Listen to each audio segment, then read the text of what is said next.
Bueno, cerrando estas charlas que vinimos organizando durante todo el mes por el mes del periodista, que arrancamos allá por la primera semana con una charla con periodismo deportivo, después seguimos con una charla con fotografía, tuvimos una charla sobre periodismo de derechos humanos, la investigación en la producción audiovisual, tuvimos una charla sobre el periodismo y las plataformas en este tiempo de pandemia.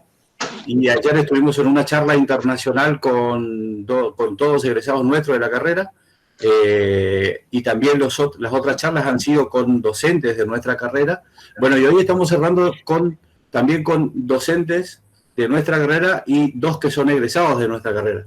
El profesor Ronald Isler en algún momento fue director de la carrera, fue el primer director de la época en que pasamos a la Facultad de Humanidades. La profesora Cleopatra Barrios es una egresada nuestra, ya con 2 posgrados, con una maestría y un doctorado. Este año se vuelve a incorporar a la carrera, digamos, en la cátedra de semiótica. Y Paulo Ferreira es un egresado, tesista en este momento. Esta siesta estuvimos charlando un ratito sobre su trabajo y está ahí ya en la recta final con su trabajo. Trabajando hoy en un medio de comunicación como es el Diario Norte, y también haciendo trabajo institucional, y tiene una página propia que ahora él lo va a estar mostrando, y también nos va a contar un poquito de qué es su página. La charla de hoy, digamos, para este cierre de todas estas charlas, tiene que ver con un poquito para que tengamos algunos conceptos sobre cultura y que podamos entender un poquito cómo ir trabajando, por sobre todas las cosas, los chicos que están interesados en trabajar en periodismo cultural, que es una rama, digamos, que a los chicos les llama mucho la atención, sobre todo a los estudiantes acá en la carrera de comunicación, y que todos los años nosotros tenemos en la cátedra esta rama del periodismo, que muchas veces los chicos terminan insertándose en esas cosas. Entonces decidimos armar esta charla para que ellos por ahí aprendan un poquito y tengan herramientas para seguir trabajando en la cátedra, y por qué no ya en su formación como futuros profesionales. Así que yo le voy a pasar la posta al profesor Ronald Isler. Bueno, buenas tardes nuevamente a los que todavía no saludé, a las que todavía no saludé. Para mí es un gusto volver a las tablas, porque esta pandemia me tuvo aislado, un poco aislado. Viene a visitar la gata, ya que empezó la conferencia. Me tuvo un poco aislado de dar clases o charlas y demás, así que para mí es un gusto volver a comunicarme, y en lo posible tratando de hacer el mayor feedback que podamos tener. Esta charla se propuso no caprichosamente, sino tratando de colaborar con un grupo de estudiantes de comunicación social, pero también pensando en que en que podíamos establecer unas líneas de pensamiento con todo tipo de producción cultural, porque en realidad lo primero que pensamos es que, o por lo menos en mi caso, yo pienso que la producción audiovisual es un artefacto cultural que no escapa a ciertas generalidades, y para eso estoy, digamos, para reflexionar un poco más en las generalidades. Luego le voy a pasar la posta a Cleopatra para que seguramente vaya realizando un aterrizaje mucho más concreto a la comunicación, y por sobre todas las cosas lo concreto vendrá en el periodismo de parte de Paulo, digamos. La titulamos a este conversatorio, charla, Pensar y Hacer en el campo de la cultura. No es, como les dije, caprichoso, pensar por sobre todas las cosas, porque es esa la condición humana, digamos, lo que precede a la acción debiera ser siempre el pensamiento, reflexiones sobre el análisis, registro y crítica de los procesos, más en cuestiones generales, porque me parece que en toda la acción profesional, ya sea disciplinar o trans o inter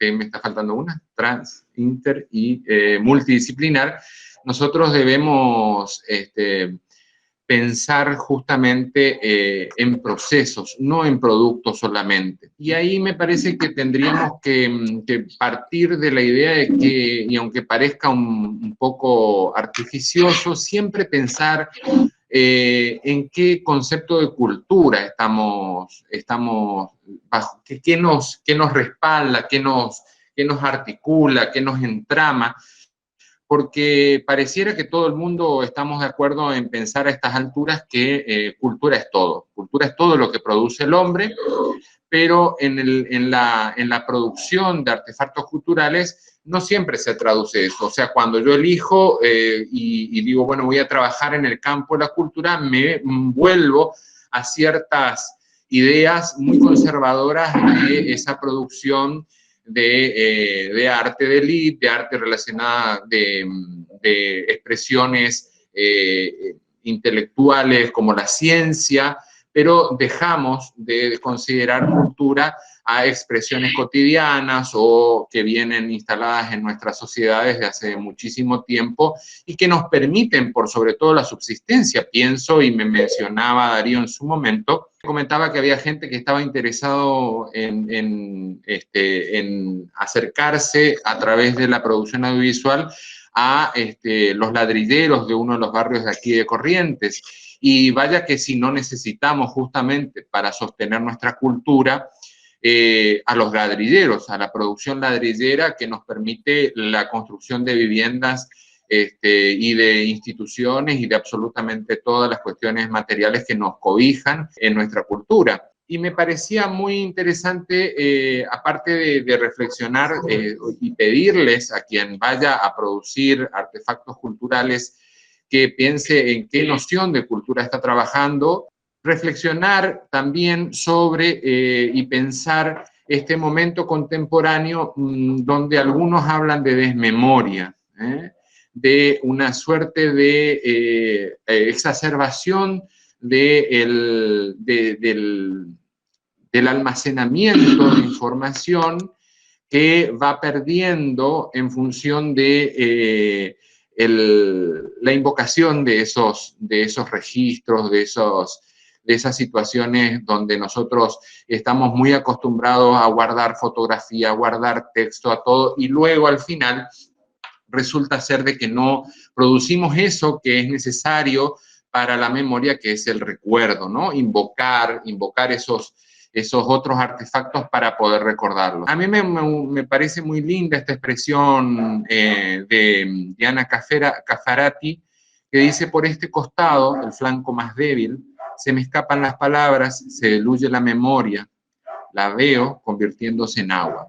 Y esto que es bellísimo, la inconmensuralidad de Liberá, que ustedes pueden ver ahí en la fotografía de Mario Martín, un guía turístico que nos mantuvimos en contacto luego una visita por allá por Colonia Carlos Pellegrini, está simbolizando un poco esos límites muy difusos y fluidos que nosotros tenemos justamente en la cultura, entre esa posibilidad de mantener cada vez más exacerbadamente los datos, esa información que nosotros disponemos a través de los archivos, que son cada vez más copiosos, y la poca posibilidad que en poco tiempo y espacio que nos solemos dar para invocar a la voz que viene a través de la palabra, que viene a través de la imagen. Esta imagen de Leo de Lázaro, un fotógrafo cubano, a mí me intrigó muchísimo en un primer momento,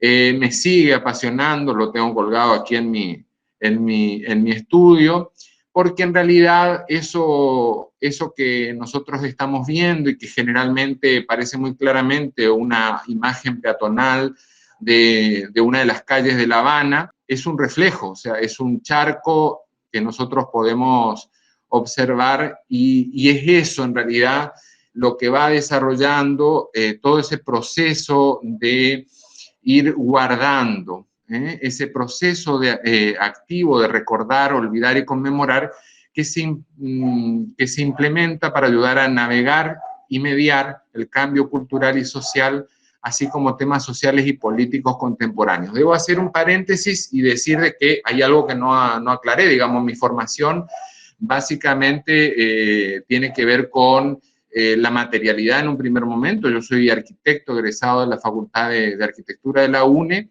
y luego me fui yendo hacia el patrimonio, y ahí es donde yo tengo mi formación. Y yo hice todo un proceso de acercar los conceptos en general de la cultura, las expresiones hacia el patrimonio. Y hoy en esta conversación he decidido, en estos días que la fui preparando, y traer una serie de conceptos que logré con otros pensadores, digamos, armar respecto al patrimonio y traerlos. Por eso estas citas van a estar generalmente relacionadas con pensadores del patrimonio. Me doy el gusto de poder hacer esto porque generalmente el patrimonio está como aislado de la producción cultural en general, como uno de los espacios donde va decantando justamente las diferentes culturas. Y para mí, en consonancia con lo que dice García Canclini, con lo que dice Candó, con lo que dice Laura Jane Smith, tiene que ver con tener un repertorio a disposición donde construir discursos, discursos ideológicamente claros, digamos, y que lo que van a hacer es permitirnos a nosotros hablar, construir socialmente ciertos marcos para encaminar la memoria, ¿sí? Para mí es fundamental y parece un poco conservador hablar siempre de memoria, pero en realidad es fundamental esto porque la cultura se construye a través de la memoria. Y la memoria no solamente se hace de recuerdos, sino también se hace de olvidos, ¿sí?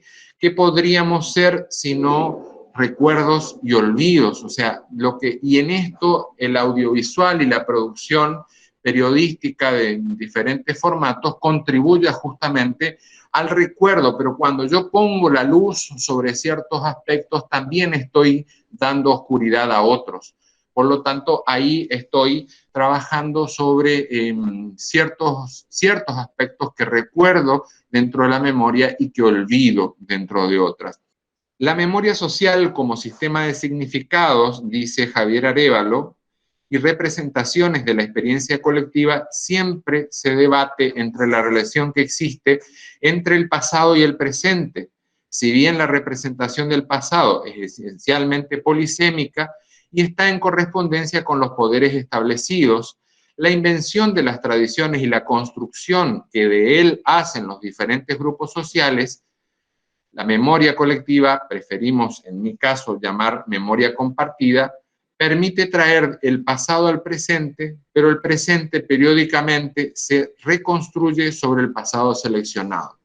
Cuando en este proceso o en cualquier otro de elaboración de artefactos culturales, lo que nosotros vamos a estar haciendo es justamente echando luz sobre ciertos aspectos de la cultura y olvidando otros, ¿sí?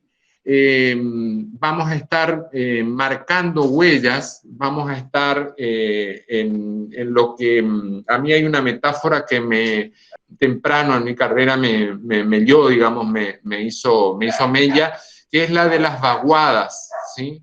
La memoria y la construcción cultural a través de la memoria, lo que va haciendo es canalizar las formas de pensar y de sentir a través de ciertos atractores. Y para eso se usa una metáfora que es la de las vaguadas de la memoria, justamente. No sé si ustedes conocen esa foto de Rodrigo Moreno González, un diseñador gráfico de resistencia. A mí me sirve un poco como vaguadas, digamos, esas diferentes generaciones y la piel de ese señor del paraje Tingana me remiten justamente a las vaguadas que son en las montañas, esos lugares por donde van a transitar, donde trata de canalizarse el agua, ¿sí? Y la memoria justamente va a actuar de la misma manera que esas vaguadas, va a traer las diferentes maneras de pensar. Ninguno de nosotros pensamos ni imaginamos exactamente lo mismo, pero a través de la cultura nosotros vamos traccionando hacia ciertos lugares en común. Cuando uno justamente trabaja sobre un documental, cuando trabaja sobre una película, un film cinematográfico, cuando uno trabaja sobre un texto periodístico, cuando uno trabaja sobre un patrimonio, sobre ya sea un itinerario cultural o un paisaje, para ir trabajando eso de manera dinámica, lo que está haciendo es justamente canalizar y generar atractores de pensamiento y de sentires en ese aspecto de la cultura. Y ahí tenemos que tener mucho cuidado justamente y mucha noción, mucha responsabilidad ética y muchas veces estética con respecto a lo que se está trayendo, lo que se está canalizando, dónde se marcó la huella. Pensar la cultura, no romper los lazos con el pasado. Yo trabajo bastante sobre metáforas como para ir trabajando y me parece que la acción que esto ocupaba para representar lo que es el patrimonio, nosotros estamos tensando los lazos hacia el pasado. Generalmente nosotros cuando trabajamos algún artefacto cultural tenemos que entrar a trabajar sobre significados preexistentes, ¿sí? Nosotros en eso a mí me remite a Piaget, que habla sobre andamiaje, o sea, nadie construye un conocimiento si no tiene un conocimiento previo, ¿no? Donde puede asentar y desde donde puede, como argamasa, ir modelando una nueva imagen, una nueva forma, un nuevo sentido y significado de lo que está construyendo. Y para mí, nosotros siempre, cuando construimos, estamos en este lugar del presente continuo, ¿sí? Es insoportable ese presente continuo, pero entonces lo que hacemos es ir y mantener vivo la mayor cantidad de recuerdos que nos permite seguir viviendo. Y mi recomendación con respecto a esto es ir tensando esos lazos con el pasado. Un caso muy particular ocurre, creo, en el audiovisual, lo pensaba ayer, con la ciencia ficción, que siempre está como por delante, pero también es imposible comprender la ciencia ficción si yo no tengo de dónde prenderme, de dónde resignificar eso que aún no pasó. Pero es uno de los pocos casos. En general, nosotros vamos construyendo sobre lo que tenemos, sobre lo que pudimos producir en el pasado, en nuestra materialidad y en nuestro pensamiento, en nuestro sentir. Por lo tanto, una recomendación que yo quiero hacer es, cuando uno va a enfrentarse a una temática, a una problemática, pensar en que tengo que saber que ese público que lo va a ver tiene que tener desde dónde construir, y en lo posible esa tensión no puede ser tan brusca que en esas, no sé si ustedes han manejado, mira, yo muy poco la verdad, porque tuve una infancia medio accidentada y tuve en cama bastante tiempo, pero en ese uso de la gomera, si ustedes saben que ese recuerdo, esa acción de tensar los lazos no se ocupó durante un tiempo, si uno lo hace muy fuertemente, generalmente tiende a reventarse la cara con la goma, con el lazo. Entonces ahí creo que tiene que uno tener mucho cuidado, y cuando va metiéndose en la historia y hurgando y tratando de entramar con los sentidos y significados que el público tiene que ir haciéndolo en lo posible desde ese presente en el cual compartimos, en el cual estamos. Yo creo que en la imagen anterior, que ya la tenemos, esa imagen de Guillermo Rusconi, que me la produjo acá delante de mi casa, y me la cambió por una chocolatada. Guille logró sintetizar muy bien esas cuestiones en una metáfora que tiene que ver con los cuidados que uno tiene que tener entre lo que uno está pensando y esos lazos que va construyendo. Uno tiene que no solamente pensar en qué noción de cultura, en qué noción de arte, en qué noción de tradición, en qué de esas nociones está parte, sino ir corroborando a lo largo del proceso. Seguir preguntándose, ¿estoy siendo coherente con lo que pienso?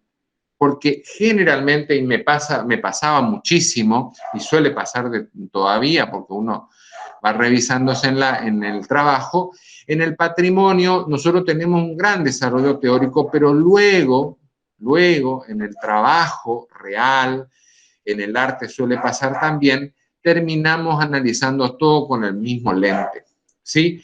O sea, decimos una cosa y a la hora de recuperar, pues todavía está, por ejemplo, por dar un ejemplo, y es lo que yo conozco, el taller de la estación del tren económico totalmente, prácticamente desmantelado, pero ¿por qué?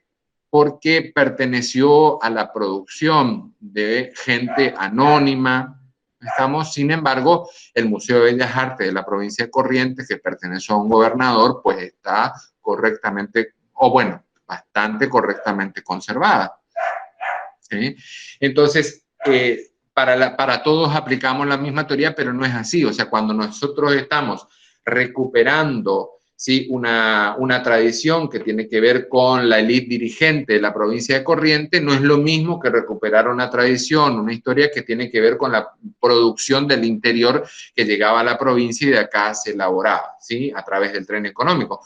Por lo tanto, ahí está habiendo incoherencia de parte de lo que se dice como una cultura, por ejemplo, la del chamamé, y en realidad, con respecto a la historia, se siguen recuperando los relatos de la clase dirigente o de la burguesía comerciante o ganadera de la provincia.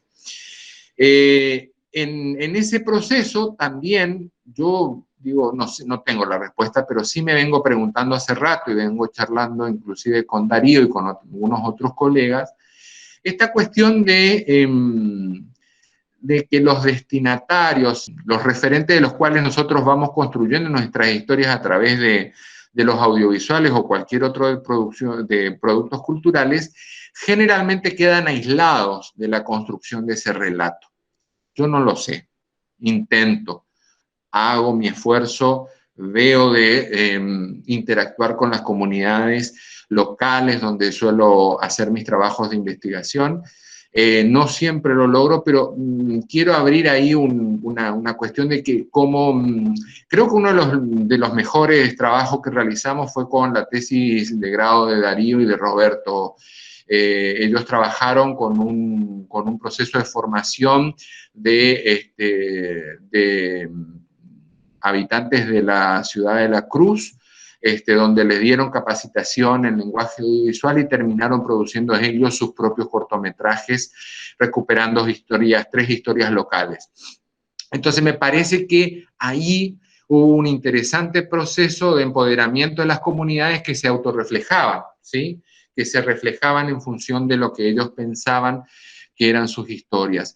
Y bueno, eso, plantearles que ojalá ustedes también se cuestionen cuál es el lugar que le van a dar esa acción que suele tener la universidad extractiva de ir, escuchar, filmar, editar, sacar, mostrar e invitarlos para el estreno. Digo, capaz que en este momento ya se pueden hacer otras cosas. Yo estoy revisando inclusive, si alguno cursó mi cátedra en Estética e Historia del Arte, yo inclusive estoy revisando todas esas cuestiones, por más que hayamos echado la mirada a los artistas regionales, sigue siendo una idea un tanto extractiva, por lo tanto, estamos tratando de reconvertir, no va a ser este año por la situación de la pandemia, pero sí el año que viene vamos a tratar de acompañar procesos de producción social, cultural y artística en organizaciones de base comunitaria.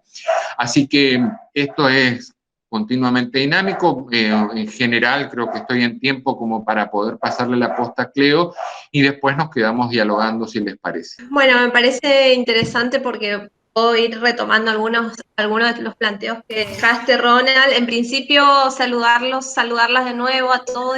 Un placer estar compartiendo con ustedes este panel. Gracias a Darío, a la Cátedra Audiovisual, Ronald y Paulo, que nosotros vendríamos a ser como los teloneros de Paulo, porque él es el que está como ahí batallando día a día en este campo del periodismo cultural, que es tan imprescindible para pensar justamente lo que nos está pasando, que a su vez sigue siendo relegado como campo, no solamente en términos de jerarquía dentro de las redacciones, sino también relegado en términos de los temas que se les adscribe al campo del periodismo cultural, ¿no? O sea, como relegarlo solamente a una agenda de temas como el espectáculo o las bellas artes, cuando claramente, esto un poco lo decía Ronald, ese ámbito se debería ocupar de procesos socioculturales más complejos en términos de mayor complejidad. Bueno, eso tiene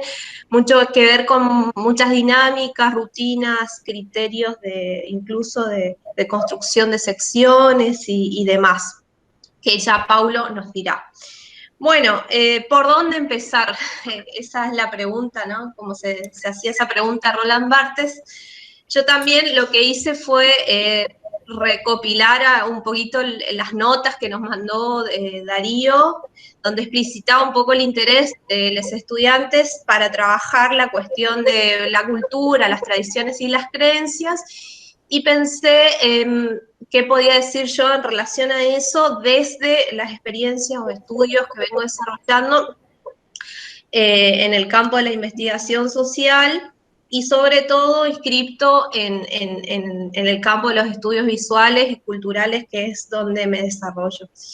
Antes de decir un poco algunas cuestiones sobre eso, voy a ir también a una presentación, díganme si lo ven. Bueno, ahí me quedo en esa esa diapositiva. Entonces, en relación a esos temas, pensé en trabajar un poquito algunas nociones de cultura y de los procesos de construcción de las miradas, que es como los problemas que a mí me interesan. Pero antes de eso quería decir dos cosas en relación como a este contexto de incertidumbre que estamos viviendo. Uno es resaltar por ahí la provisionalidad absoluta de todo lo que decimos, porque si bien esto como es un precepto de la investigación científica, creo que en estos momentos que estamos como viviendo en este caos, que más que nunca es como que se mueven los pisos de seguridad y de certezas que teníamos, entonces nos exige redoblar los esfuerzos para revisar todas esas conjeturas e hipótesis en las que veníamos trabajando, eso por un lado.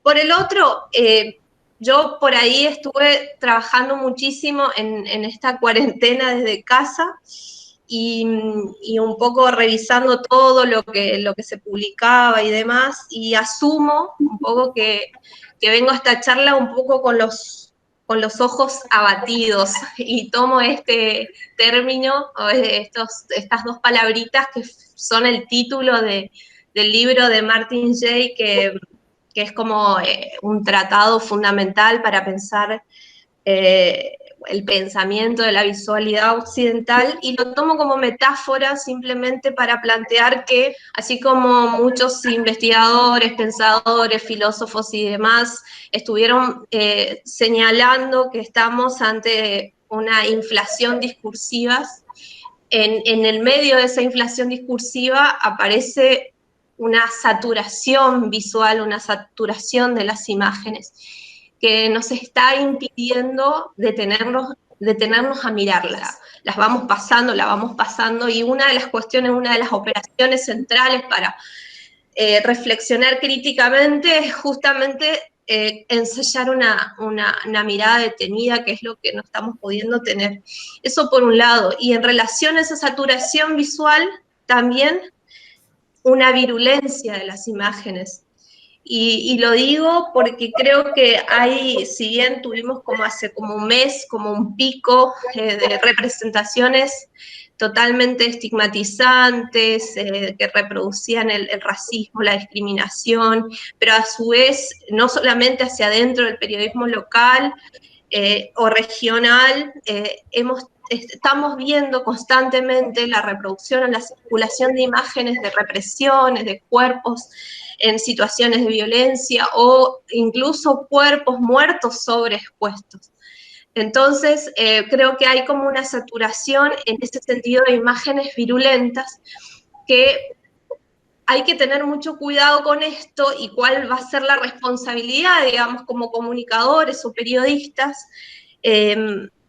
como para ir creando un antídoto ante esto, porque esto realmente inscribe su saña, o sea, daña a la mirada social, y porque esto creo que es uno de los supuestos centrales que trabajamos todos los que trabajamos con imágenes, y es que así como ningún discurso, ya sea periodístico o incluso científico, es inocente, las imágenes tampoco lo son.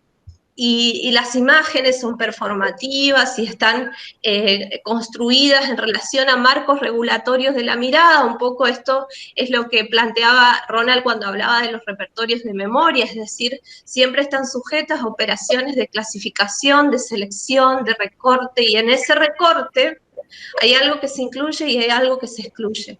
Entonces, y una de las cuestiones, y acá yo me detengo porque me parece que es como el planteo central, una preocupación que traigo para que la debatamos juntos. Un poco Martín Barbero, desde nuestro campo, desde la comunicación, uno de los grandes referentes de nuestro campo, ya lo venía planteando hace mucho tiempo, y justamente cuando hablaba de audiovisual.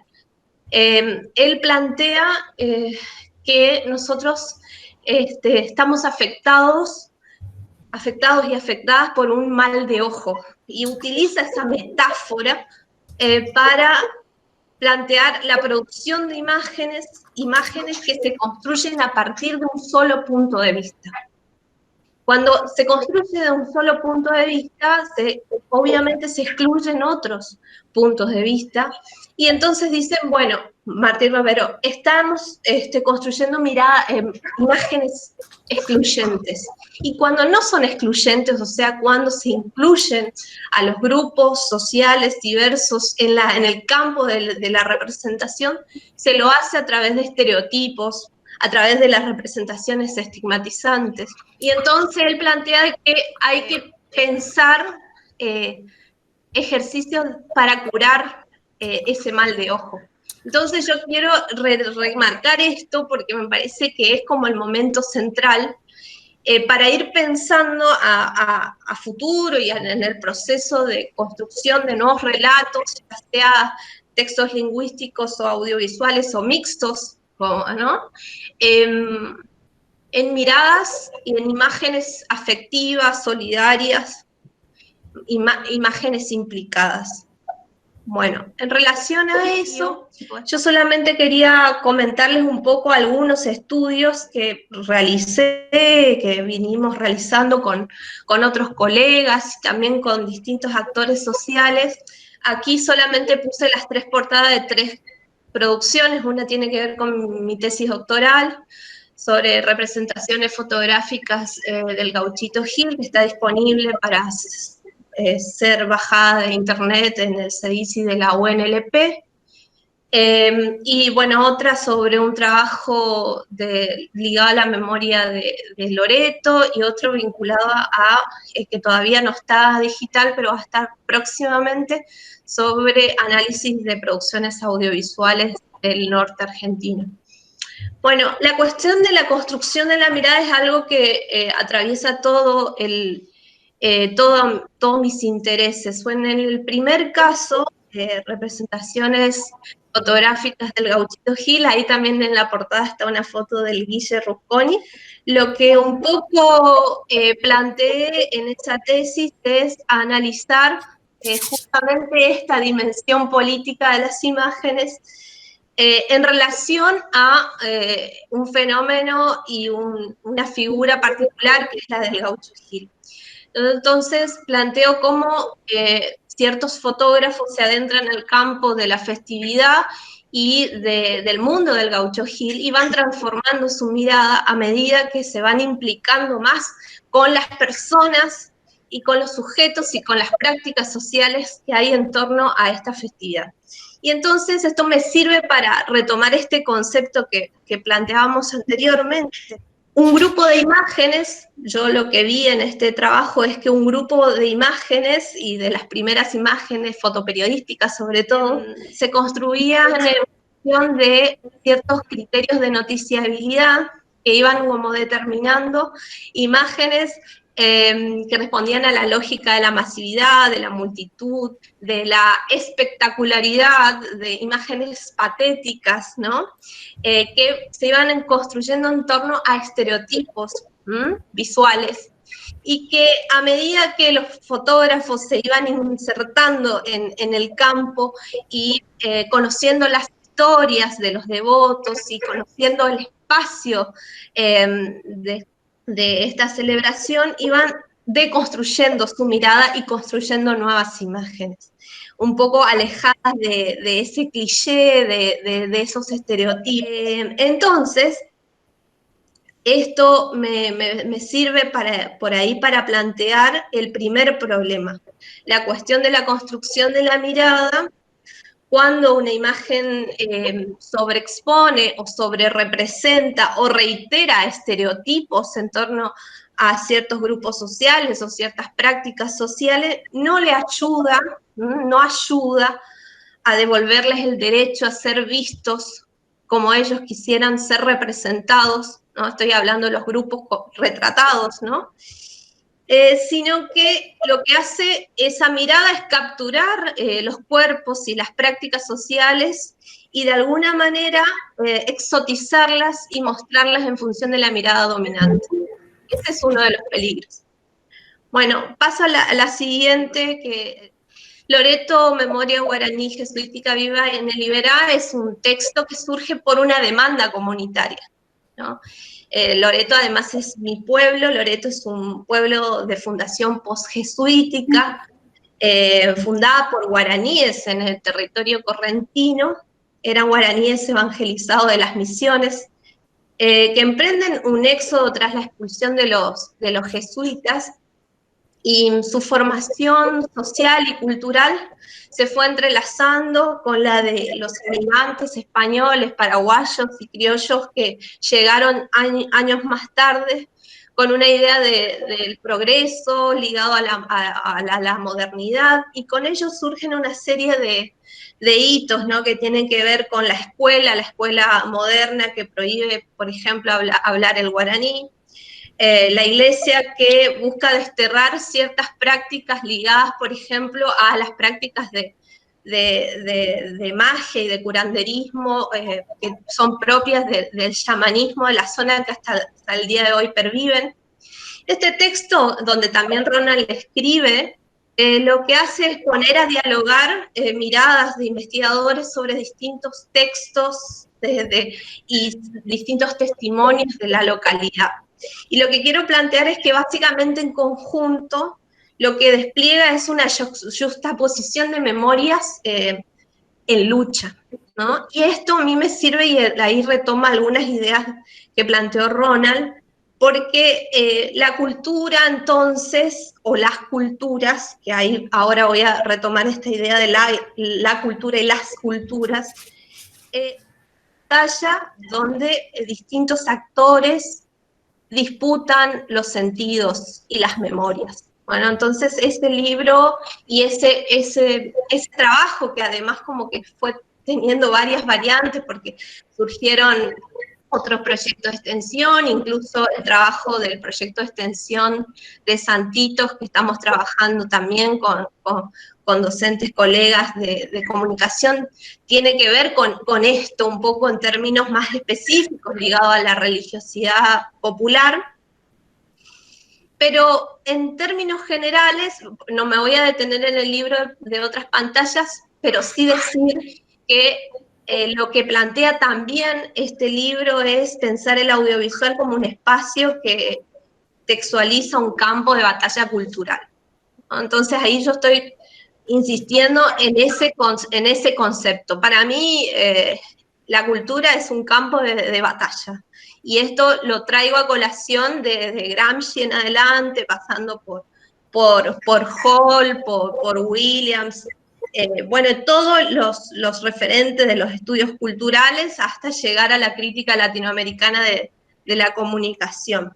Bueno, esto, o sea, me sirven algunos de estos trabajos para insistir en esto que parece como de sentido común, ¿no? Estas notas que hice así como hoy, esta mañana, a grandes rasgos, es porque realmente todo lo que estamos planteando, estos son como mitos, ¿no? Mitos que al parecer no deberían existir, pero existen porque lo vemos en las representaciones estigmatizantes mediáticas todo el tiempo. Entonces hice estas notas de desmitificaciones en torno a la cultura, entre comillas. O sea, pensar que la cultura no es sinónimo de instrucción formal institucionalizada, ¿no? Volviendo a esta cuestión, porque el mito del hombre culto, ¿no? Que sigue existiendo, que sigue circulando. No podemos decir que algunas personas tienen cultura y otras no la tienen. Esto también da lugar o es la base de la oposición constante de cultura, naturaleza, civilización, barbarie, que se sigue reproduciendo en distintas imágenes, en distintos discursos. No hay una cultura menor que otra. Hay sectores, en todo caso, subalternizados o minorizados por miradas reguladas por dispositivos de saber y poder. Y esto vuelve a la cuestión de los repertorios o de cómo se construyen los repertorios que planteaba Ronald. Tampoco hay la cultura en singular, e incluso no hay sistemas culturales separados entre sí, con fronteras infranqueables. Las culturas se desplazan, se entrecruzan y los actores propician en la negociación y apropiación de sentidos repertorios de mixturas discrepantes, que es un poco lo que pasa con el caso de Loreto. No solamente en los textos periodísticos que yo me ocupé de analizar de hace 100 años atrás, sino en las propias imágenes religiosas y en las propias prácticas sociales y culturales que tienen que ver con la religiosidad, pero también con otros que no tienen que ver con la religiosidad. No hay algo así como una cultura indígena o popular tradicional y autóctona, o una religiosidad popular resistiendo a la religiosidad oficial como separadas, ¿no? Perfectamente separadas, pero que están como resistiendo a la otra, que nosotros vamos a ir a rescatar esta cuestión de pensar también en desmitificar la cuestión del mito de origen de la cultura y de que existe una cultura pura que uno va a ir a rescatar y a darle visibilidad en algún momento, en cualquier repertorio que este sea, ya sea audiovisual o no. Además, como sabemos por Raymond Williams, que toda tradición, y esto porque vi ahí como el concepto de tradición que les interesaba trabajar, toda tradición es colectiva, de alguna manera es construida, es inventada desde el presente, con objetos del pasado.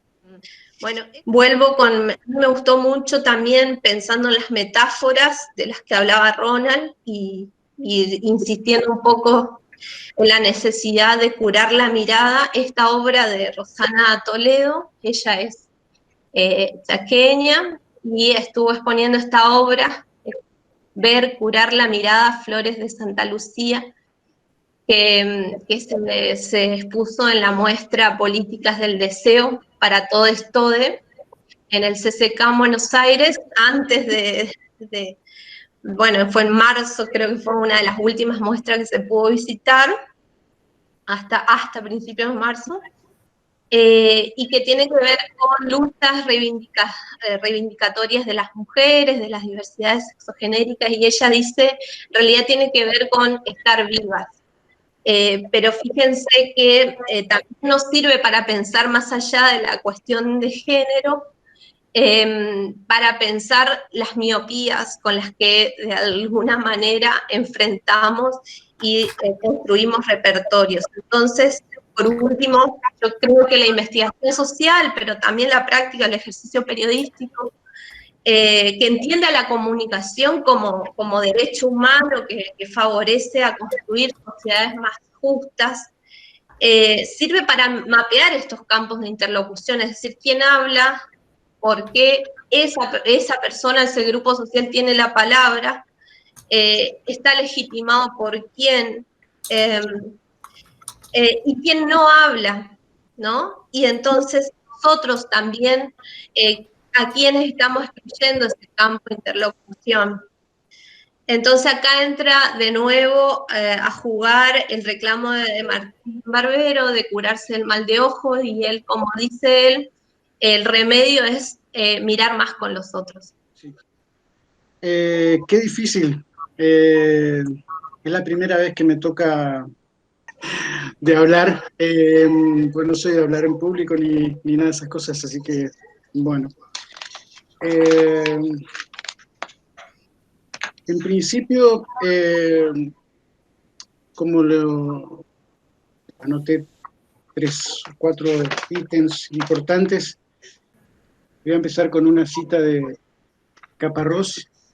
Nunca pensé que sería periodista. Sucedió. Punto. Me parece importante, es eso. Encontrar el lugar propio en el mundo. En mi caso, vine a Corrientes hace muchos años, yo soy de Misiones, vine a Corrientes, yo me dedicaba a la radio en mi pueblo, en Misiones, en San José, y vine a formarme acá, pero también vine abierto a ver qué sucedía. Y en esto de ver los lenguajes del periodismo, fui descubriendo, bueno, el periodismo escrito, el periodismo audiovisual. Parece que hace muchos años, pero en el 99, cuando yo empecé, Internet todavía era algo que estaba muy lejos, cuando hoy es una herramienta que, bueno, de hecho estamos hoy usando esta herramienta, ¿no? Ni siquiera era algo posible, incluso como materia, no sé si hay ahora algo específico sobre este lenguaje en la facultad. Entonces, esos puntos importantes primero. Primero encontrar el lugar que uno quiere en el mundo. Si vamos a ser periodistas, ese es un lugar para estar y habitar el mundo. Segundo es encontrar un lenguaje que nos sea cómodo, familiar, que realmente querramos explorar. Hay muchos. Bueno, acá se dieron ejemplos, ¿no? Varios ejemplos. En mi caso me dedico al periodismo escrito. Desde hace varios años, prácticamente en la facultad, ahí descubrí que ese era mi lugar. Y después, dentro del lenguaje, la cultura.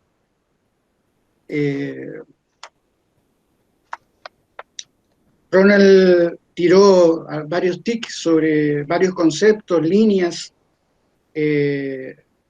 Habló bueno, creo también, ¿no? de lo amplio que es el concepto de cultura, de todo lo que podemos hacer dentro de la cultura.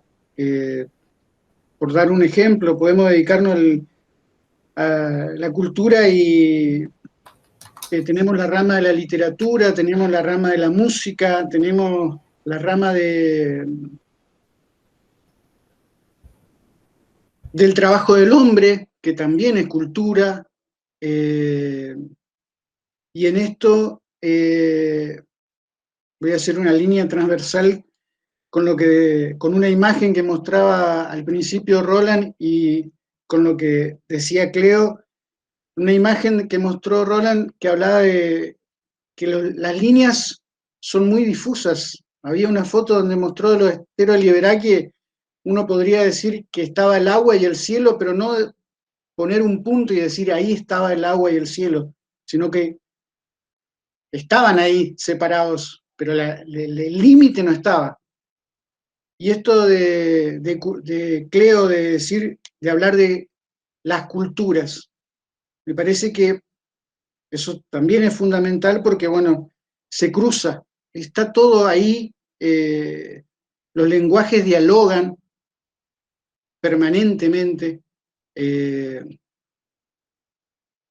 Entonces eso también es importante a la hora de trabajar. Y lo otro, no menos importante, una vez que uno encontró que quiere hacer periodismo, que quiere hacer periodismo cultural, que más o menos puede encontrar su rama dentro de la cultura, después es el desarrollo.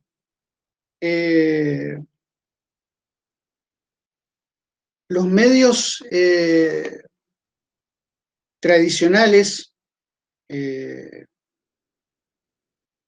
sí siguen, más allá del desarrollo que hoy tiene Internet y del alcance que tiene de esto del compartir por WhatsApp, por Twitter, por Instagram, por Facebook,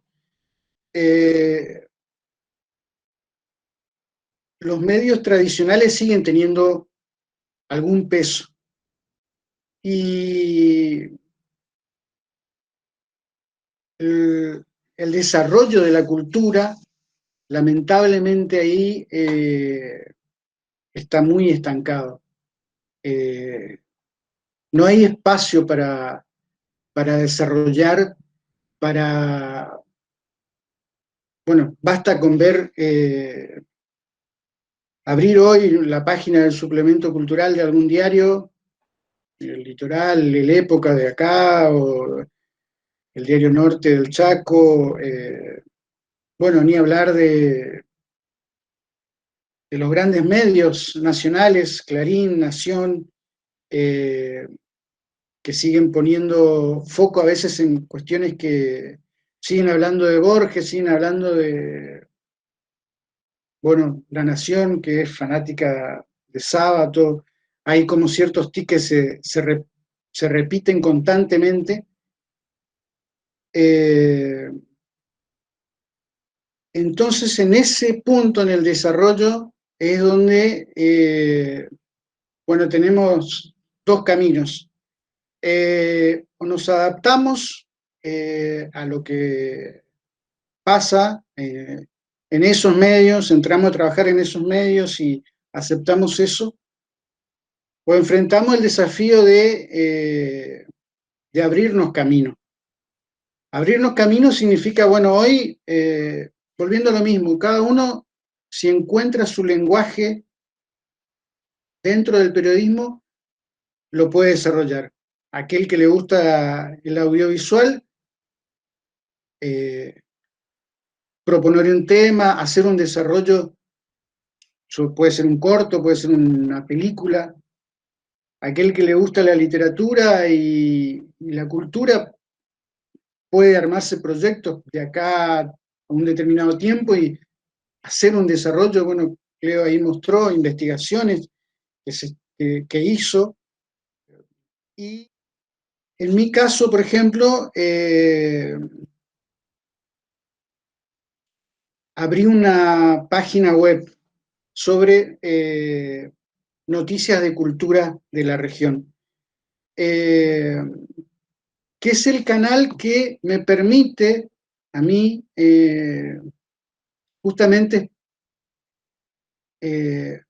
desarrollar los temas que no los puedo desarrollar en los medios bueno, yo trabajo en el Diario Norte del Chaco. Un tema que pueda proponer, no, de hecho no, me sacaron de la sección de cultura de allá del diario. En cambio, hoy la herramienta de Internet, que es una herramienta que está más accesible porque, bueno, los costos son mucho más bajos para para poder desarrollar y explorar ese campo. Entonces, abrí una página web y ahí desarrollo contenidos que tienen que ver con la cultura de la región. Entrevistas con músicos, con poetas, con artistas plásticos,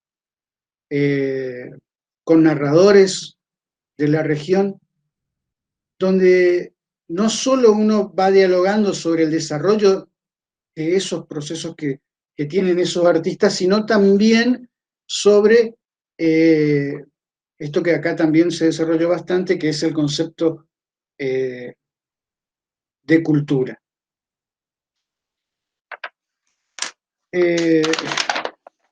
Para no extenderme y después dar lugar más que nada a las preguntas y a las inquietudes que puedan tener, hoy hablábamos con Darío de largar algunos tics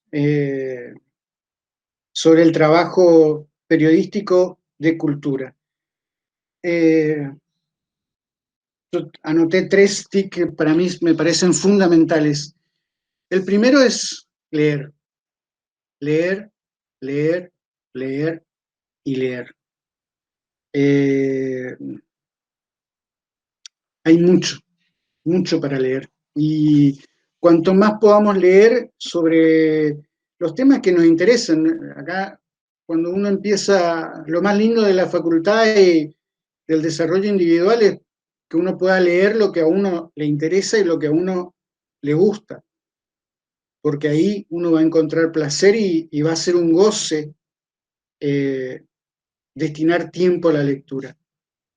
Y a la lectura de eso que mencionaba al principio, para poder desarrollar mejor el campo donde queremos nosotros trabajar.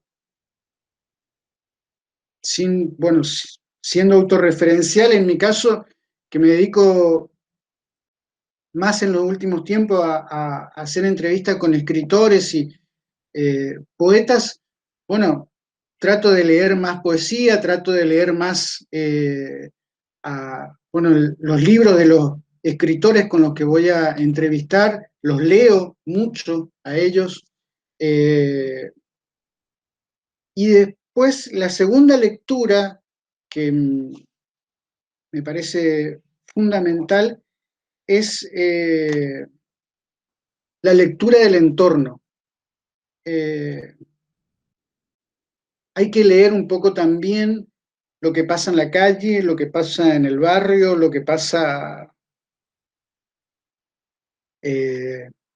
con el vecino, en la pensión, en el edificio, en la calle. Bueno, por supuesto, si somos periodistas, leer lo que hacen los medios, lo que hacen los artistas, sin ir más lejos. En esta situación de pandemia, por ejemplo, hay varios sectores que estuvieron desprotegidos, si se quiere, de tener espacio o visibilidad. Y entonces empezaron a generar ellos mismos su espacio. Un espacio que periodistas culturales podríamos estar ocupando, pero que lo están ocupando hoy los propios actores. Y hablo justamente de la rama del teatro. El teatro es una de las ramas de la cultura que tiene lamentablemente muy poco desarrollo en los medios. Hablo de los medios tradicionales y hablo de los medios alternativos, de las páginas web. Se dedican muy poco al teatro. ¿Y qué ha pasado en los últimos tiempos? Hay ciclos que organizan los propios actores donde se entrevistan entre ellos. Y ese es un campo, ese es un ejemplo clarísimo de un lugar que no estaba habitado, que no estaba siendo ocupado por periodistas culturales, donde la necesidad lo volcó ahora a los actores a ser de periodistas. Pasa lo mismo con el sector del audiovisual. Hay audiovisualistas, cineastas, que están haciendo entrevistas a actores, a directores a sus pares, a otros directores, porque hay toda una rama que está trabajando, que trabajaba hasta ayer nomás y ahora no está pudiendo trabajar en esa en esa rama del audiovisual, que es fundamental, importante. Y al no haber periodistas culturales que se estén ocupando de ese sector, bueno, ellos tomaron la iniciativa y ellos están ocupando ese lugar. Entonces, los TIC, leer mucho, leer lo que pasa en nuestro entorno, esto de qué es lo que está en esta situación de pandemia, en la rama de la cultura está pasando eso. Y yo sumé un punto más que para mí es importante, que no trabajar solos en el periodismo. Poder desarrollar nuestro trabajo con otra gente, con otros, si es necesario, con otro par, con otro periodista, o si no, también relacionarnos con otra gente que pueda ayudarnos a ampliar la mirada, a ampliar las preguntas que tenemos sobre la sociedad. Sin ir más lejos, vuelvo a ser autorreferencial, pero es para dar un ejemplo. Hasta hace muy poco tiempo trabajé para un diario de acá, del Litoral, con un ciclo sobre aves en el diario El Litoral. Había un chico, Abel Fleitas, que se especializa en aves, tiene un registro de más de 400 aves que hay en Corrientes. Él vive en Murucuyá y todo el tiempo sacando fotos de aves y aumentando ese caudal de fotos de aves, pero las fotos estaban ahí. Y ahí es donde nosotros, el periodista, en este caso, pude sumar algo a ese trabajo.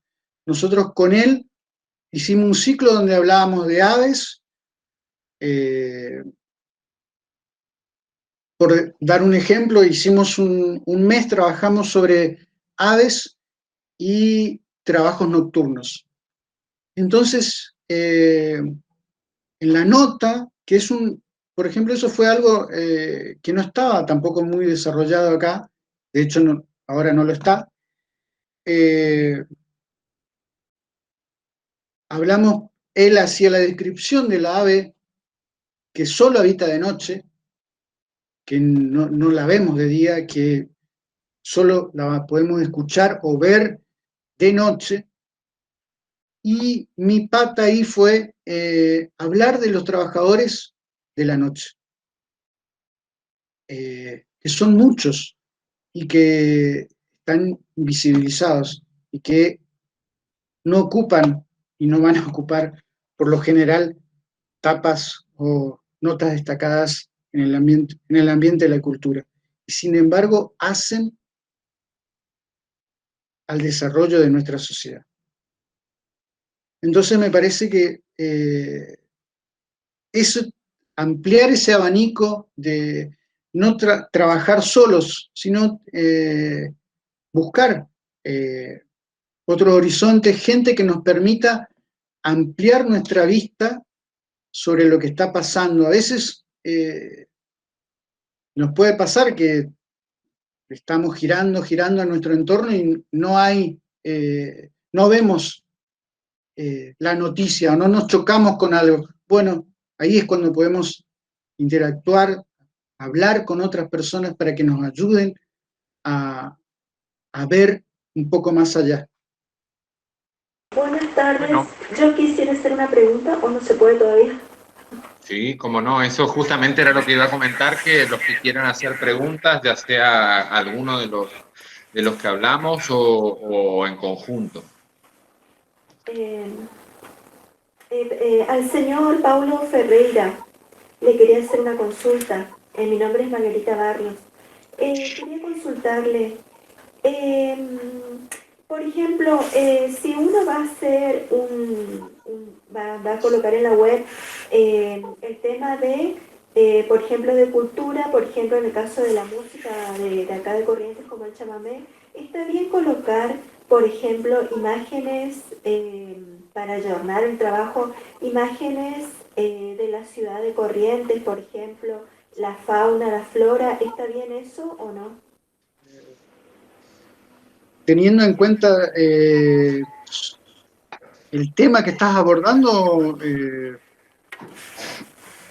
sí, en principio sí, eso es la, la imagen, bueno, no sé si capaz que Darío también ahí puede aportar, pero siempre la imagen es como un espaldarazo y refuerza la idea o el concepto de lo que uno está queriendo transmitir. Yo creo, perdón por la interrupción, Paulo, yo creo Sí. que por ahí lo que está preguntando Margarita es el hecho de que al presentarse imágenes o tienen que ver con la contextualización de un determinado espacio, un determinado lugar. En este caso, digamos, la fiesta del chamamé, digamos, como muy representativa de nuestra provincia, por ahí muchas veces se pueden utilizar ese tipo de imágenes que son más acá de la provincia para graficar el espacio-tiempo, digamos. Creo que es eso. Sí, sí, sí, naturalmente, eso se puede hacer. De hecho,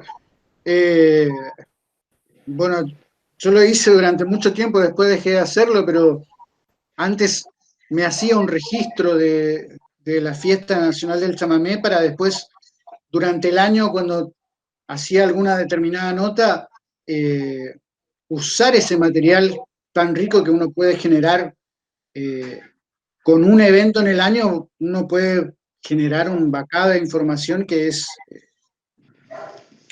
no se usa a veces en lo inmediato y que después se puede ir usando para determinadas notas. Bueno, para los que no se animan a preguntar acá, los que no se animan a habilitar el micrófono, que se los vea, también tenemos el chat para hacer algunas preguntas. Están los disertantes están acá, digamos, gentilmente, y bueno, están esperando las preguntas. Por ahí podemos generar también un debate, digamos, de ese tema de la cultura siempre genera, por ahí nos llevas a esos ámbitos más del debate. A mí porque en la radio no hay que dejar el silencio. A mí me pareció que más allá de haber congeniado algunos ejes de reflexión, me parece que hay consonancias en función de lo que fuimos desarrollando. Si bien nos conocemos, compartimos espacios, no siempre ajustamos el libreto y sinceramente hay mucha consonancia. Hemos retomado, hemos en todos los casos reflexionado sobre desde qué paradigmas, de qué forma de pensar la cultura estamos, cómo miramos. O sea, eso construye cultura. Me parece que ahí también ha habido una insistencia de parte de los tres en cómo construir esa mirada, cómo construir ese acercamiento o esa caracterización, esa cualificación que se hace del otro. Y luego, bueno, también esa idea de complejizar el trabajo, de complejizar las realizaciones en función de convocar a diferentes tipos de perfiles para que otro me aporte la mirada distinta. Y esta cuestión de, bueno, qué y cómo y cuándo y qué participación se le da a ese que va a ser retratado de cierta manera por nuestro trabajo, ese que va a ser analizado, o esos que van a ser, o esas que van a ser analizadas en nuestros trabajos, digamos. Sí, ahí aparece, dice señor Ferreira, usted mencionó que el área de teatro y cine comenzó a crear su propio espacio a causa de la falta de periodistas culturales que los atendiera. ¿Podría comentarnos quiénes son esas personas para así conocerlas y tenerlas en cuenta para cuando tengamos la oportunidad de trabajar con temas relacionados? Disculpe que sea tan larga la pregunta, dice.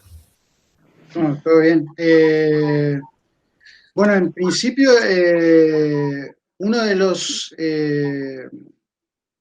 cineastas es Marcel Sombos, que bueno, lo pueden seguir en las redes sociales.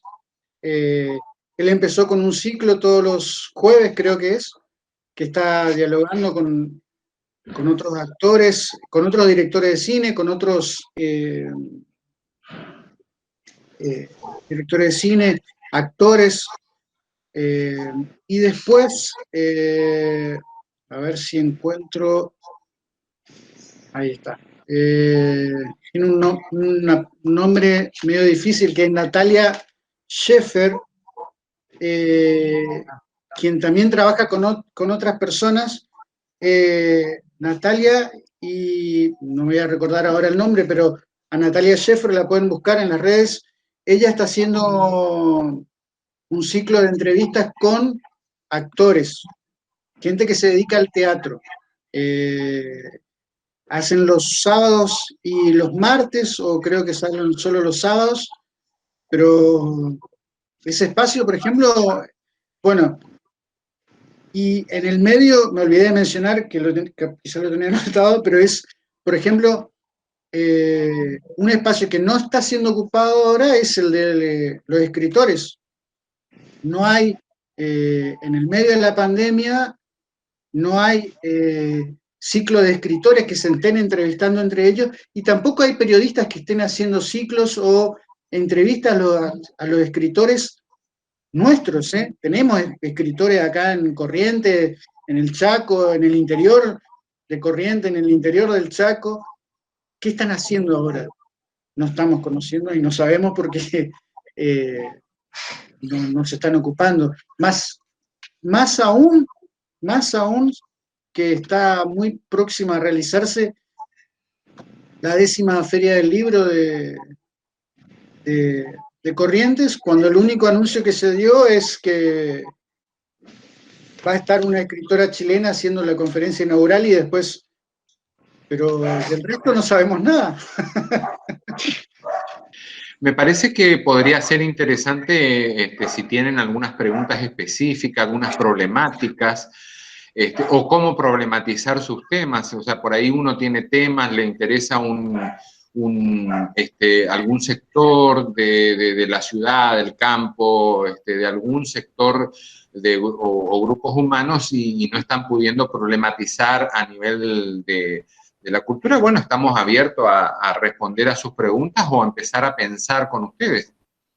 Sí, por ahí los chicos estaban trabajando o por ahí tenían curiosidad en el campo de la cultura un poco más alternativa, teniendo en cuenta, digamos, que acá en Corrientes hay muy pocos espacios y por sobre todas las cosas, si tenemos en cuenta que entre las dos ciudades, tanto Chaco y Corrientes, digamos, hay muchos espacios para distintas actividades culturales, los espacios de cultura alternativa son muy pocos.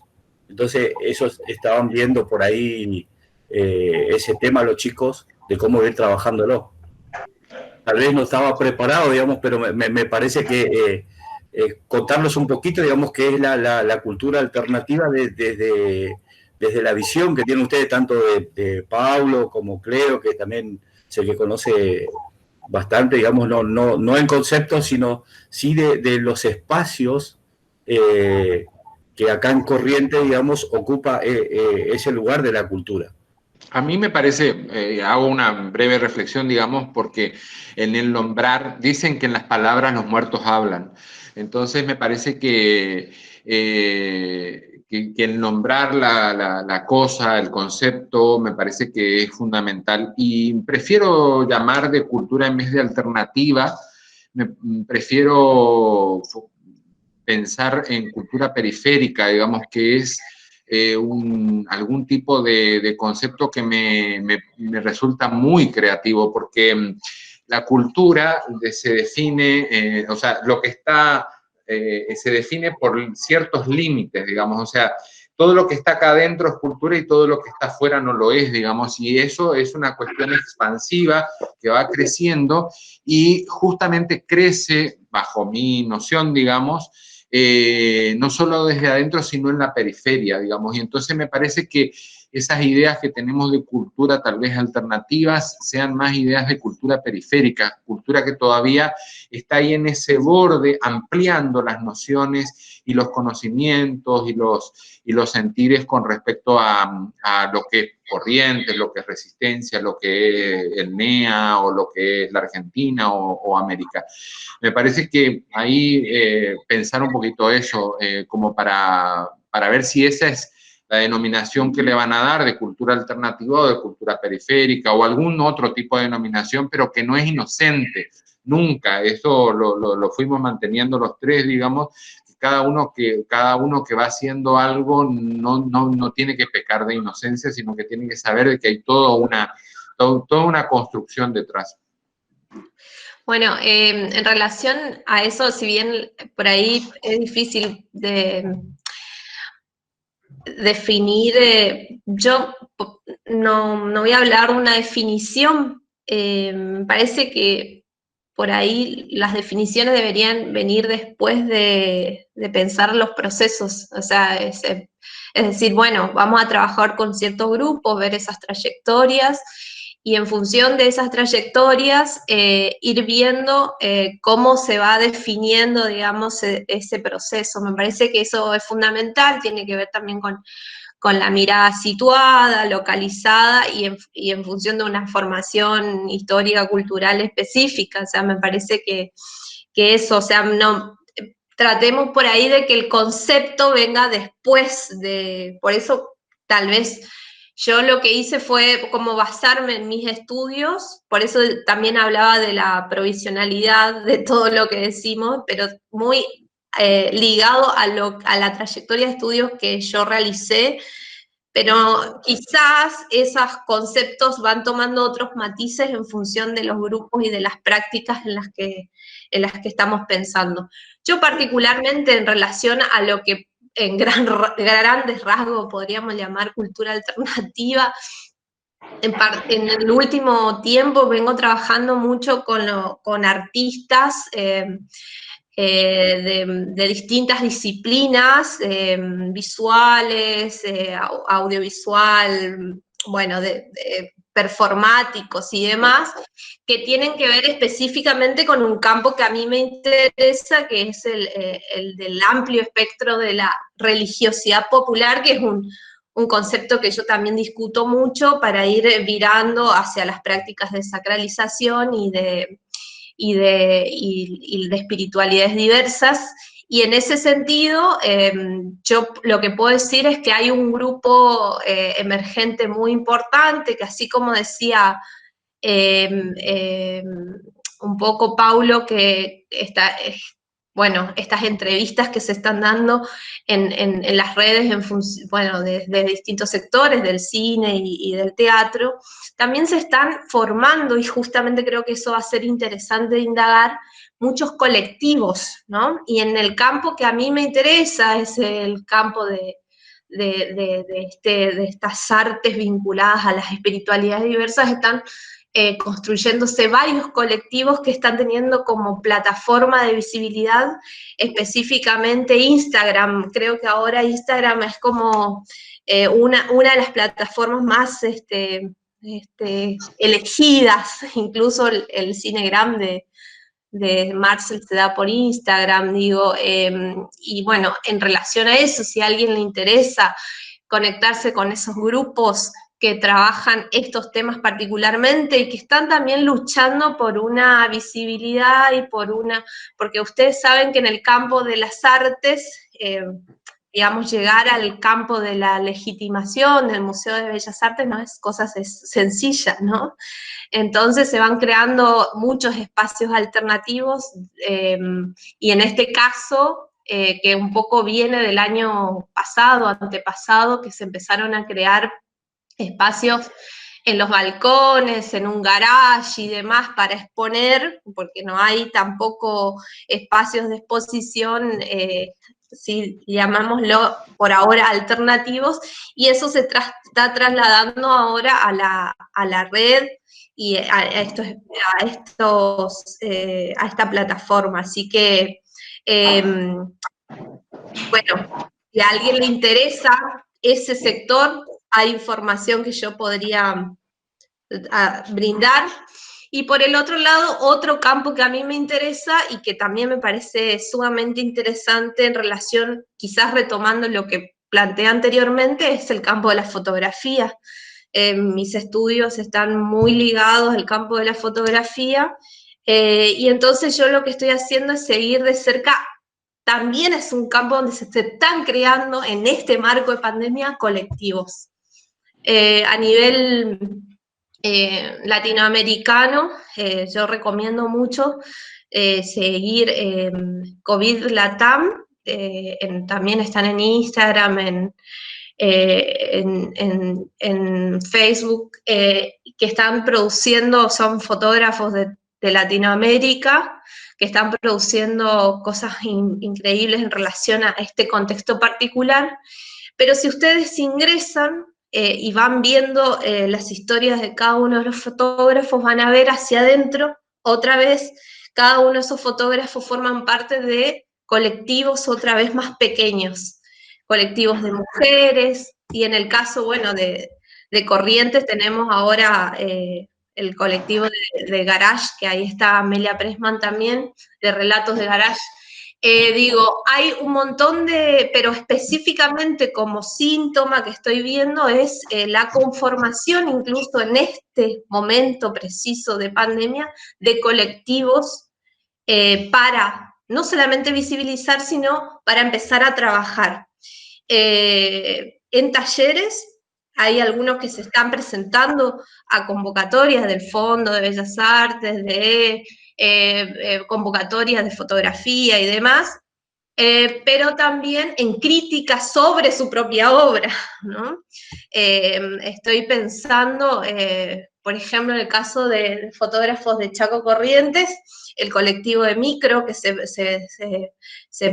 presentó hace poco, donde están Las Aparecidos, está no me voy a acordar ahora todos, pero también Leo Guardianelli está con otro grupo de crítica, con Ivana Hager, críticas sobre obras de artistas de Chaco Corrientes. Digo, me parece que está bueno pensar también en esa emergencia. A mí me resulta, me interesa esto de lo alternativo, pero siempre, bueno, retomando un poco lo que también ya se dijo, pero que me parece importante siempre para el periodismo es que hay preguntas que tienen que quedar siempre, que no son como motores que nos van a permitir seguir después indagando y buscando. Por ejemplo, esto. Lo alternativo para mí no tiene una respuesta, un concepto, 2 puntos, una oración y ya está. Para mí, por un lado, es el medio por el cual uno va a desarrollar lo que va a transmitir. Puede ser la radio, la televisión, la escritura, pero dentro de incluso dentro de la escritura hay una sinfín de formas de desarrollar algo alternativo para transmitir una idea o un concepto. Y después lo otro es el tema. Me gustó esto que decía Roland, de que, bueno, tenemos una cajita donde ya sabemos que hay cosas dentro de esa cajita que es cultura, que ya más o menos están instaladas de los temas que hablamos recién, el teatro, el cine, qué sé yo. Ahora, el desafío para mí del periodismo, y va a ser siempre, es meter cosas que no están instaladas en dentro de ese gran abanico, hermoso abanico que es el periodismo cultural. Y ese es un desafío, digamos, meter cosas ahí adentro, que eso me parece que es lo alternativo, o lo que uno puede desarrollar dentro del periodismo. Quería hacer una pregunta. ¿Qué tiene en cuenta para darle sentido a los protagonistas de una historia? ¿Qué hay que tener en cuenta? A Pablo no lo vamos a invitar nunca más porque nos saca todas las...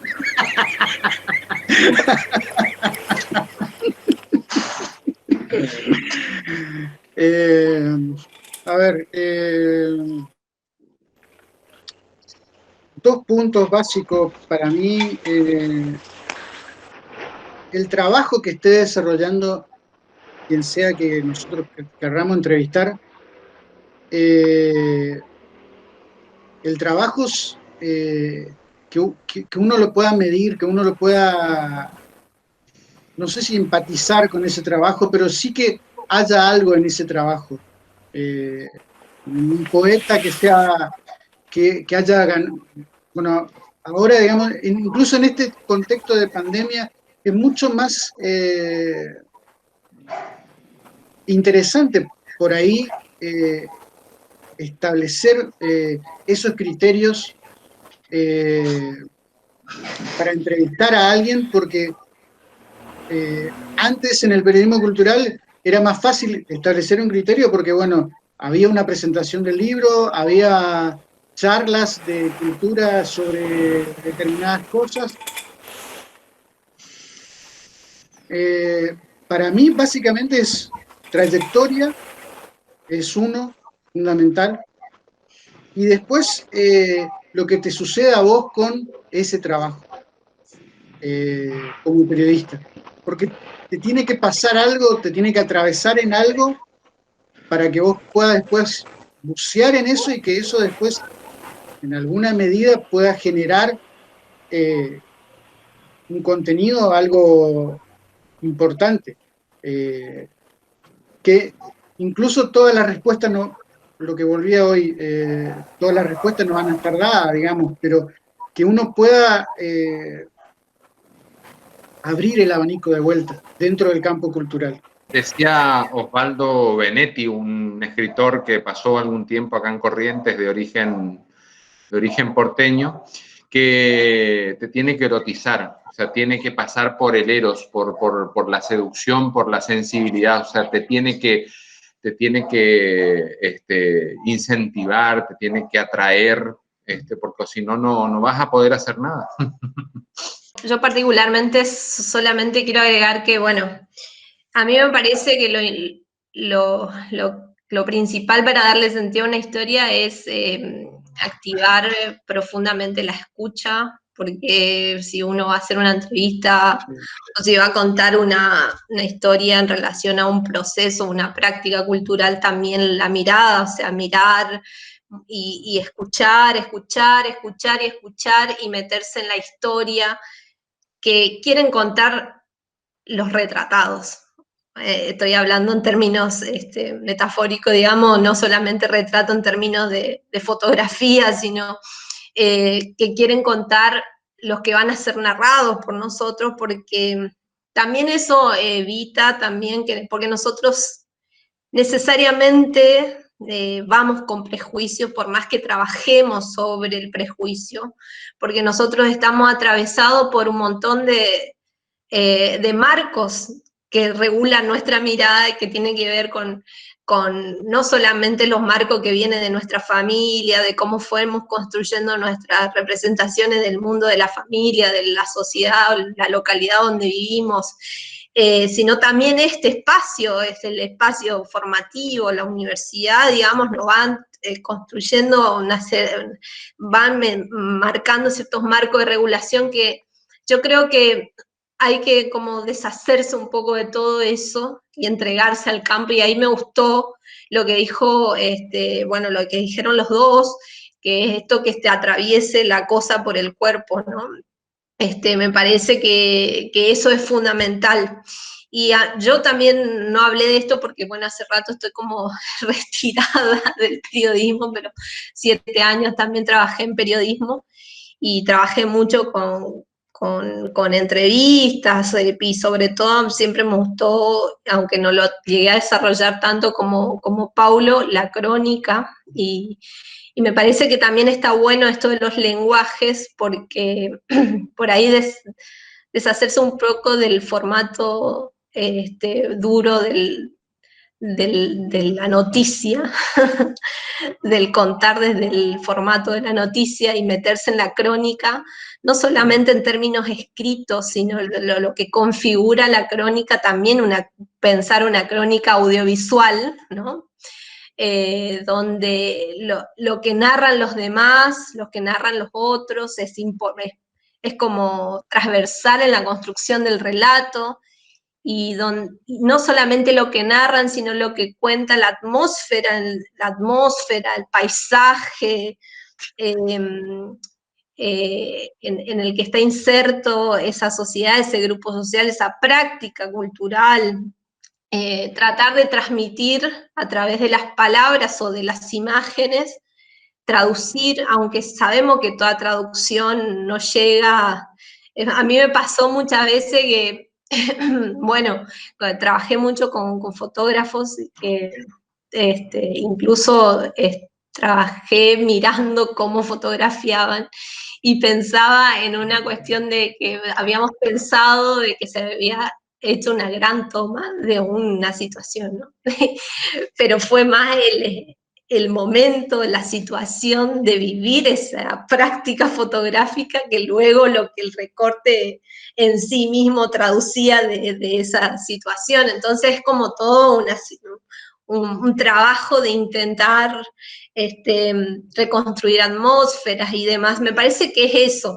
Y vuelvo a la situación, o sea, yo creo que y hay algo de lo metodológico acá, que es transversal al campo de la comunicación.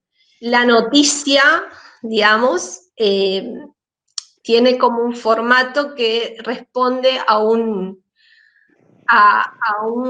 modelo casi verticalista de la comunicación. Si pensamos teoría 1, las modelos de comunicación es un modelo verticalista. Sin embargo, otro tipo de formatos y de géneros, o incluso intentar, y a mí por eso me gusta mucho el trabajo de Paulo, por eso cuando Ronald me dijo, ¿quién? Paulo, porque él como que va trabajando con la mixtura no solamente de historias, sino de géneros, ¿no? Que le permiten ir como poniendo a dialogar las voces, y un poco eso tiene mucho la crónica, ¿no? Y a mí me parece que la crónica permite pensar el relato desde otro modelo de comunicación, ¿no? Un modelo de comunicación que va más desde la reciprocidad, si bien siempre uno tiene la palabra porque uno es el que escribe y uno es el que traduce, y siempre el representado, digamos, está en un nivel de subalternidad en relación a uno, incluso en la entrevista, incluso en esta conversación, o sea, pero me parece que hay que jugar con eso, jugar con los géneros, jugar con, intentar por todos los lugares ir introduciendo las voces de las personas, no atada a la mirada que yo quiero en lo posible, ¿no? En lo posible, como esa mirada dominante. Yo creo que el formato de la información pura y dura va en ese sentido. Y me parece que el audiovisual es un campo súper fértil para empezar a trabajar sobre el cruce de los lenguajes. Obviamente ya en sí mismo es un cruce de lenguajes, pero este es cruce de géneros, y pensar, construir relatos desde una perspectiva comunicacional de reciprocidad, ¿no? No tan verticalista. Solo voy a agregar una cosa también que me pareció importante, que es que nadie es inocente en el campo de la cultura. Nosotros tenemos intereses cuando elegimos a alguien para entrevistar, pero a veces también el actor a quien vamos a llegar, con quien ya establecimos un diálogo para hacer una nota o una entrevista, tiene interés y va a jugar con nosotros para hacer valer eso que él tiene. Entonces ahí me parece que uno siempre también tiene que estar, doy un ejemplo siempre muy burdo porque me parece que es el extremo, pero sirve como para entender esto. Cuando, por ejemplo, pasó el año pasado, cuando un músico invita a que le hagas una entrevista, pacta la entrevista en su despacho de funcionario público, está diciendo de muchas cosas más que la música. Y esas cosas hay que ponerlas en evidencia. No para pelearnos con ese músico, pero sí porque forman parte del discurso que ese músico, en este caso era un músico, está dando a la sociedad y está dando a su arte. Si eso que fuera arte. En estos procesos y ya damos lugar a la pregunta que generó Carlos Quiñones, en este proceso yo tuve una muy linda experiencia en algún momento en Santo Tomé. Se hizo un encuentro en el IFD Borges, se hizo un encuentro sobre misiones jesuíticas, que es un tema que yo trabajo desde hace más tiempo todavía, y allí fue una comunidad en Budá, y también fue uno de los caciques, Andrés Guarajú, que tiene su apellido también criollo, pero no me recuerdo. Andrés fue elegido a los 25 años cacique, fue uno de los casos más jóvenes en la comunidad en Budá, y fue elegido cacique porque él era director de cine y tenía una formación muy, muy buena. Él se resistió, pero una de las cosas que lo hizo asumir es poder contar historias de su propia comunidad. Entonces, a mí, cuando él muestra un audiovisual que había hecho un documental prácticamente en primera persona del plural, nosotros, comienza el documental, él recibió formación en Suecia y demás, en Dinamarca también. Él comienza el documental filmando a dos cámaras y filmando cómo filmaba uno y cómo filmaba el otro para ir introduciéndose en las escenas, y inclusive en algún momento se habilitaba la pregunta del entrevistado, que me parece y me surgía en los relatos de Pablo y de Cleo, esa posibilidad en algún momento de decir, bueno, ¿y usted me quiere preguntar algo? Y a ver qué es lo que nos pregunta, y empezar a dialogar inclusive, y que ese registro pueda llegar en algún momento a ser parte de ese artefacto que nosotros estamos generando. Bueno, eso me parece que tiene que ver con generar, eso es algo que, bueno, adolece, digamos, el periodismo de velocidad, digamos, decir, bueno, empezar la noticia, vos tenés que, no sé, llenar 3 o 4 páginas hoy en 4 horas. Y entonces, por eso insisto por ahí en los formatos, en ver, y me pareció interesante, por eso la trayectoria de Paulo, que se fue construyendo su propio espacio para también dar lugar a esos otros formatos que te permiten también la mirada implicada. Eso que vos planteabas, o sea, nosotros con la velocidad de la construcción de la noticia, ahora ya tenés que cerrar la edición, ahora antes, no sé, siempre recordé que siempre Chaco cierra antes que los diarios de Corrientes. Recordé ahora, por eso te preguntaba si ya cerraste.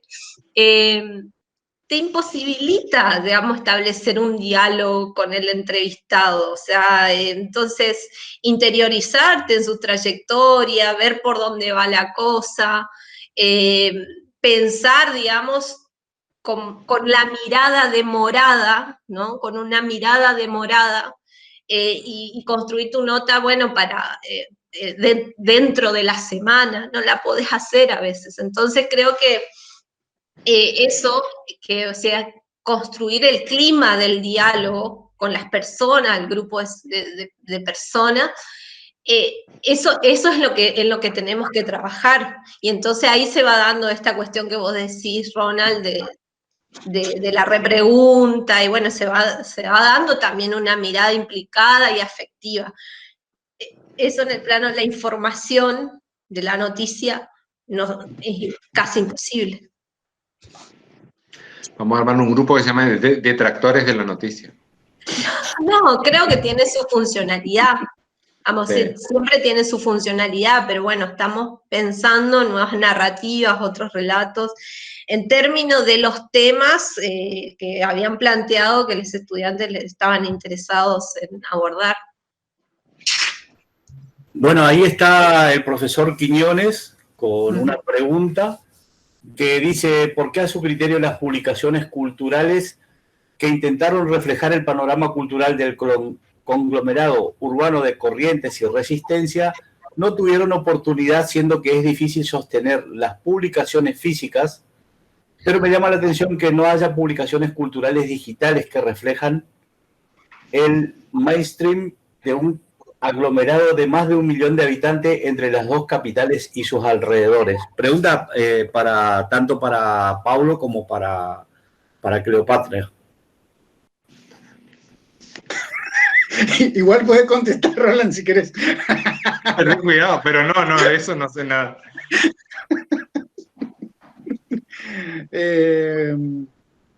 Voy a mandar un chivo, entonces, ya que estamos. No, Sí. Me parece que el primer consejo que me dieron a mí, y que igual nunca tuvo resultado, que fue, en el periodismo no hay que trabajar gratis, pero lamentablemente sucede, se trabaja mucho gratis, pensando que algún día va a llegar el reconocimiento. Chicos, ese reconocimiento no llega nunca. Hay que empezar a cobrar, cuando uno va a trabajar hay que empezar a cobrar, porque si no, ese reconocimiento no llega. Me parece que la cuestión de poder hacer un sitio web donde se vaya volcando todo esto que estamos hablando, estas vertientes, estas ramas de la cultura, implica mucho trabajo, y es un trabajo muy importante. Y lamentablemente muchas veces estamos más surgidos en cosas que, bueno, tenemos que pagar la luz, el agua, la habitación donde estamos, y digo que iba a mandar el chivo porque, bueno, hace un tiempo vengo charlando con alguien, con Facundo, con un amigo, justamente para hacer un desarrollo de una página web donde justamente volquemos esto, de hablar de las culturas en Chaco y Corrientes.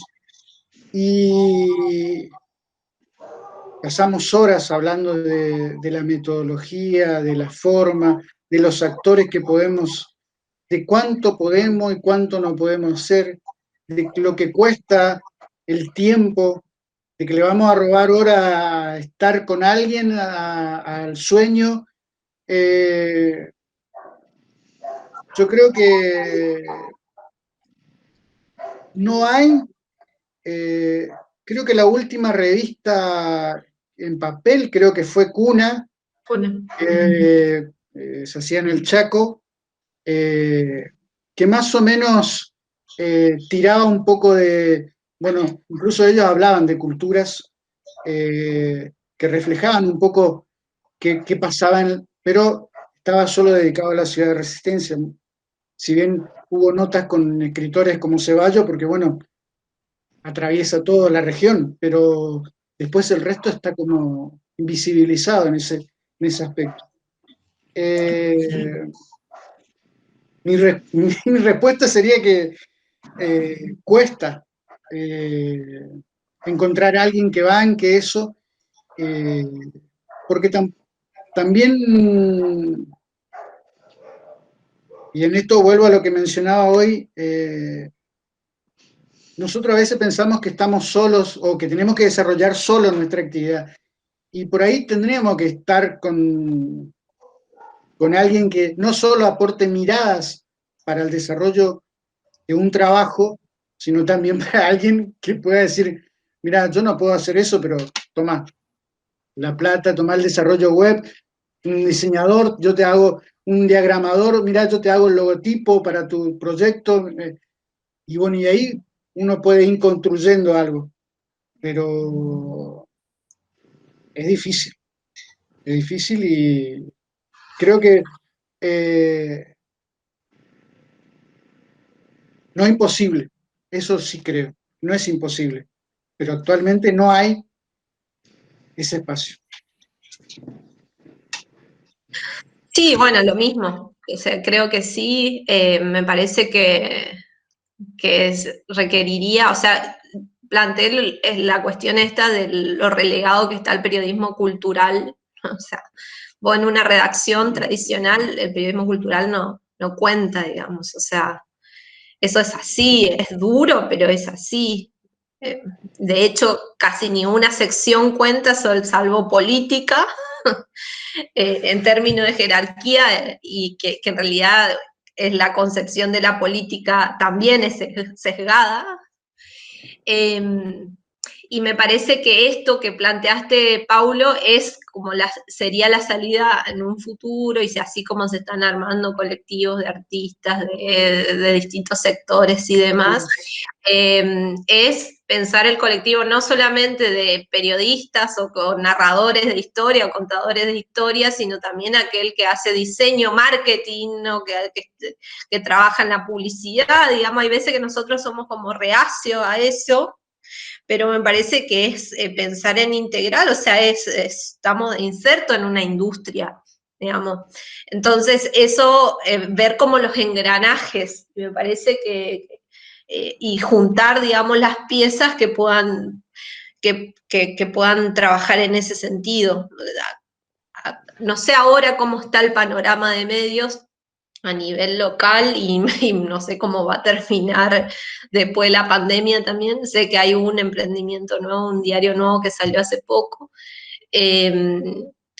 pero hace un tiempo el 80% o no sé, 90% estaba sujeto a la pauta del gobierno, a la pauta oficial. Y eso marcaba mucho la regulación de la mirada de lo que marca y sigue marcando lo que se cuenta y lo que no se cuenta, o sea, lo que no importa que se cuente.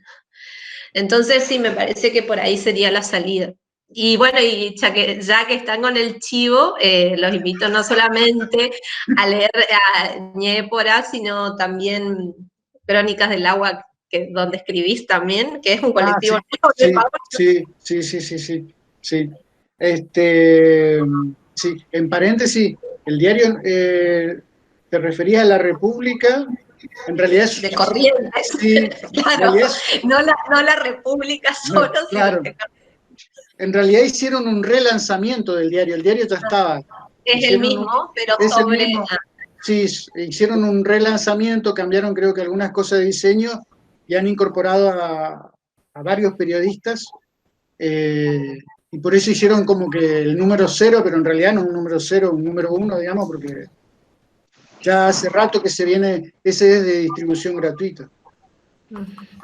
Yo estoy viendo que algunos nos van abandonando, y antes de que se fueran me gustaría resaltar, me gustaría resaltar muchísimo la oportunidad que el equipo de Cátedra de Audiovisual 2, de Teoría y Técnica del Periodismo Audiovisual 2, tiene con respecto a los estudiantes, porque me ha tocado ser parte, asesorar, muchas veces ver los trabajos que producen los estudiantes, y es de un altísimo compromiso ético, social de la universidad para con las comunidades. Más allá de que, bueno, siempre se estén revisando los procesos y las formas en las cuales se van contando las historias, Me parece que en este momento se tiene un cúmulo muy importante de trabajos que van retratando, marcando cuáles son las huellas que se van a ir,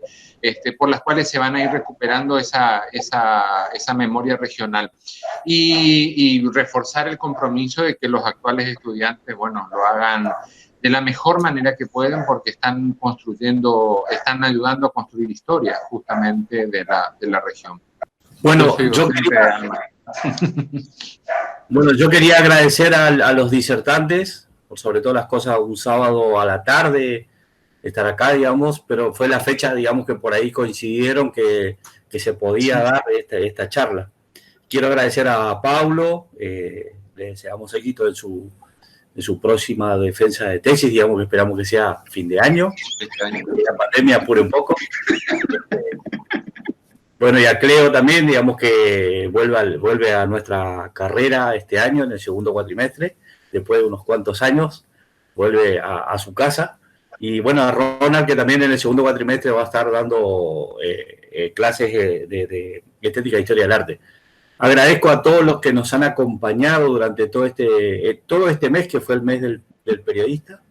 Así que yo les pido una reflexión corta a los tres, digamos, para ir cerrando la charla de hoy. Yo quisiera, en relación al mes del periodista y en relación a estos temas que estuvimos trabajando, un poco, hay algo así como que se debate en mi interior, porque yo pasé por las redacciones y pasé por la práctica y el ejercicio periodístico, y cuando estás de este lado, que es como un poco desde la crítica cultural o la academia y demás, que uno lee esos textos del periodismo desde una mirada más distanciada, por ahí pierde de vista, porque uno como que se queda en por ahí la deconstrucción de los discursos y demás.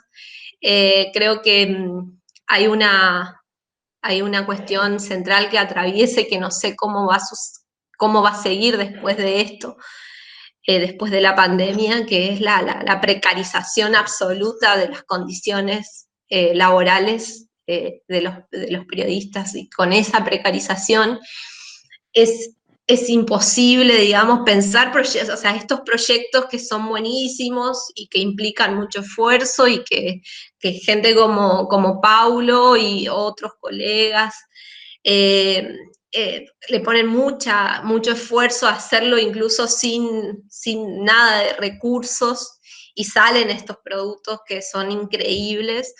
Es casi imposible pensarlo en las condiciones de precariedad que vive el periodismo, y que viene atravesando hace mucho tiempo, pero que se va profundizando, entonces habrá que repensar eso. Yo creo que es algo que una de las cuestiones que viene atravesando como gran debate, también repensar desde la carrera cómo miramos el periodismo y cómo formamos periodistas.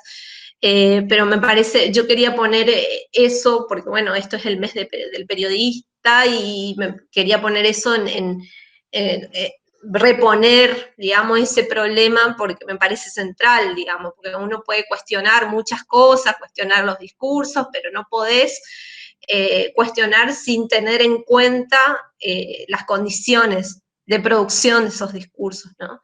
Entonces, eso, y bueno, muchas gracias también a Audio 2 y a todos y todos los colegas que están presentes. Fundamental ese reclamo y esa construcción y noción de cuerpo, digamos, que el periodismo, yo observaba, a mí me tocó, y un poquito corregirlo a Darío cuando me presentaba. Yo fui coordinador de la carrera, no fui director, fui coordinador de la carrera cuando estaba dependiente del rectorado, y sí acompañé y posibilité muchos de los espacios para poder estar hoy en la Facultad de Humanidades.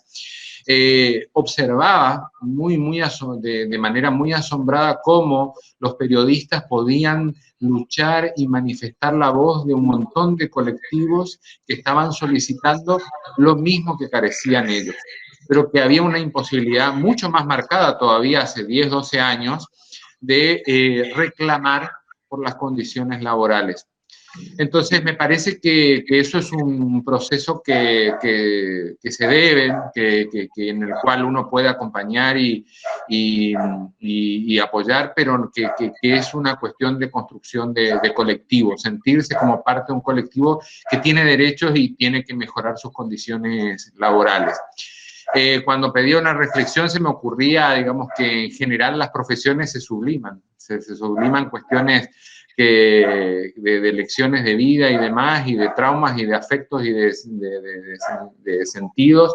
Y cuando yo que soy arquitecto, digamos, generalmente hay un complejo de como si fuera Dios, de crear de la nada las cosas y las ideas.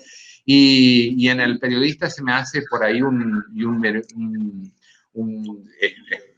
frecuente hacer el chiste de ser un mirón y un fisgón y un chismoso, pero creo que ahí hay una capacidad de observar, ¿sí? De observar, de mirar, de construir miradas, que lo estábamos hablando hoy, y la posibilidad de comunicar. La responsabilidad, la honestidad, la transparencia cada vez más necesaria en esa construcción de la mirada y de cómo se va comunicando, desde qué lugar, desde qué posición.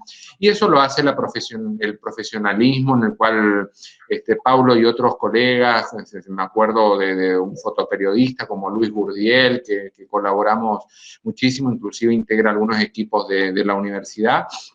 Entonces, ahí me parece que la profesionalización implica eso, en poder traducir, en poder transparentar esas construcciones de miradas, de que la propia persona vaya diciendo yo miro de esta manera y yo comunico de esta manera, y eso se va haciendo, y por lo poquito que leí de Paulo, él es una persona que justamente va dejando la huella de cómo mira y cómo comunica, y me parece muy, muy interesante. Voy a hacer un paréntesis antes de terminar, que es que, por ejemplo, en Diario Norte, justamente agradezco a los compañeros por esas miradas y apreciaciones para mi trabajo, pero justamente esas cosas fueron las que en Diario Norte, en ese lugar donde estoy, me sacaran de la sección de cultura, y yo hace más de un año que estoy en el diario y trabajo en otra sección y no puedo desarrollar cosas en cultura porque, bueno, justamente por tener otra mirada.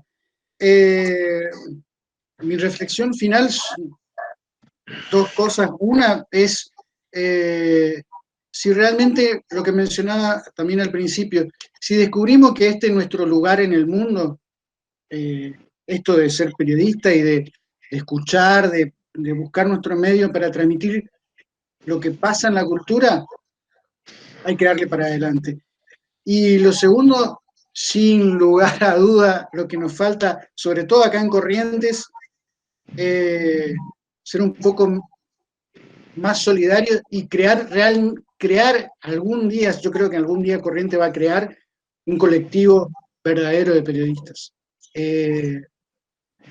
Basta un ejemplo solo, en el Chaco, en muchas ramas, pero dentro de la rama del periodismo hay mejores sueldos, porque allá el pacto de salario se discute en colectivo, la asociación de periodistas funciona. Acá en Corrientes hace años que los medios pactan cada uno por su lado qué pagan acá a sus periodistas, y por eso hay diferencia y por eso hay salarios bajos. Allá la construcción es colectiva y entonces la cosa es otra. En colectivo siempre vamos a funcionar mejor, pero bueno, esa es la reflexión final. Gracias, muchas gracias. Muchísimas gracias a todos los que han participado, los que han pasado por esta charla, y a todos los que han pasado durante este mes del periodista por estas charlas que hemos realizado de la Cátedra de Audiovisual 2. Gracias, buenas tardes a todos y que tengan un buen fin de semana.